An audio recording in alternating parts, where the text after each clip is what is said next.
দর্শক, জুলাই আগস্টে ছাত্র জনতা অভ্যুত্থানে উত্তরায় শহীদদের তালিকা প্রকাশ করছে জুলাই রেভলিউশনারি অ্যালায়েন্স। সরাসরি আমরা সেখানে চলে যাব এই মুহূর্তে। ওনার ফোনে আর কোনো ফোন যায় নাই, তখন আমি দলিপাড়ায় ছিলাম। তখন ভাবছি যে হয়তো মাগরিবের সময় হয়ে গেছে, নামাজ পড়তে গেছে, হয়তো পরে ফোন পাওয়া যাবে। এই আশাতে আমি রাত 10টা পর্যন্ত বসেছিলাম। 10টার পর দেখি যে ফোন আর খুলে না, ফোন বন্ধ। তখন একটু টেনশন হয় যে 10টা বাজে গেছে, একটা মানুষ এতক্ষণ সময় হয়ে গেছে, যে মানুষটা প্রতিটা ঘন্টায় ঘন্টায় আমার ফোন দিয়া খোঁজ খবর নেয়, কোথায় আসো, কি করতেছো, ডিউটিতে আসা যাওয়া সব সময় ঘন্টায় ঘন্টায় আমার ফোন দেয়। এই মানুষটা রাত 10টা বাজে গেছে, একটা ফোন তার ফোন থেকে আসে না। তো অনেকটা টেনশন হয়ে আমার প্রতিটা আত্মীয় স্বজনের কাছে আমি ফোন দিয়ে বলছি যে ওনার ফোনটা এখনো বন্ধ কেন। হাউজে ফোন দিছি, ওনার ডিউটি ছিল না, বলছে যে না উনি হাউজে আজকে আসে নাই। তারপরে আমার ছোট দেবরে পাঠাইছি যে হাউজে যা দেখো ওনার সাইকেল আছে কিনা। উনি সাইকেল নিয়ে বের হয়েছে। তো ও হাউজে যা দেখে যে সাইকেল নাই।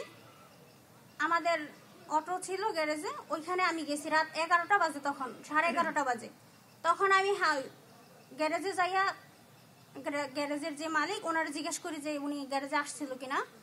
বলে যে না, উনি আজকে সারাদিন কোনো গ্যারেজে আসে নাই। একটা মানুষ যাওয়ার সময় আমার বইলা গেছে যে তুমি থাকো, আমি আসতেছি, নামাজ পড়ে আইসা তোমার একসাথে নিয়ে যাব বাসায়।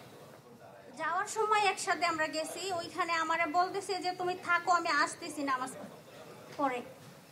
তো আসে বলে যে গেছে, সে আজও পর্যন্ত আমার কাছে ফিরে আসে নাই। বছর শেষের খুশি নগদে হবে বেশি। নগদ পেমেন্টে নির্দিষ্ট ক্যাটাগরির কেনাকাটায় 300 টাকা পর্যন্ত ক্যাশব্যাক।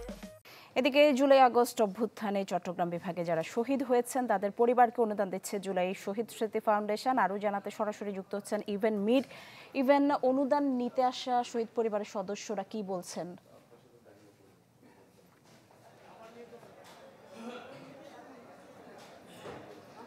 নিশি, এই মুহূর্তে আসলে আজকের যে আয়োজন সকাল 10:30টায় শুরু হওয়ার কথা থাকলেও 12টার দিকে শুরু হয়, সেটি কিছুক্ষণ আগে মাত্র শেষ হয়েছে। এবং শহীদ যে পরিবারগুলো আছে তারা 105 পরিবারের মাঝে আজকে আর্থিক যে সহায়তা সেটি প্রদান করা হয়েছে। এবং 105 পরিবারের 152 জন হচ্ছে চট্টগ্রাম বিভাগের যে তালিকা, সে তালিকায়। তবে যথাযথ কাগজপত্র দেখাতে না পারার কারণে আরো যে বাকি কিছুজন আছে তাদেরকে আপাতত একটু রাখা হয়েছে। এবং যেটি বলা হচ্ছে 105 জনকে আজকে দেওয়া হয়েছে। এবং শহীদ পরিবারগুলো বলছে আসলে তারা আসলে এই আর্থিক সহায়তা তাদের জন্য কিছুই না। তাদের যে স্বজন হারানোর যে বেদনা সেটি কিন্তু তারা এখনো বয়ে বেড়াচ্ছেন।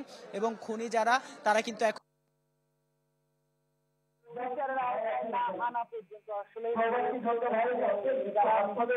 যারা দেশের জন্য জীবন দিয়েছেন তাদের শান্তি পাবে না। পাশাপাশি কষ্ট সেই বেদনা বেঁচে থাকবেন।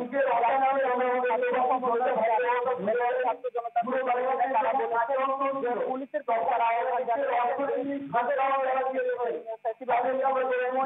তারা যেভাবে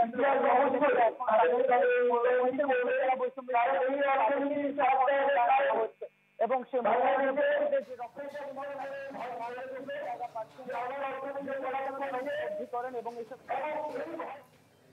দর্শক দেখছিলেন জুলাই আগস্ট অভ্যুত্থানে চট্টগ্রাম বিভাগে যারা শহীদ হয়েছেন তাদের পরিবারকে অনুদান দিচ্ছে জুলাই শহীদ স্মৃতি ফাউন্ডেশন। আমরা সরাসরি যুক্ত ছিলাম সেখানে।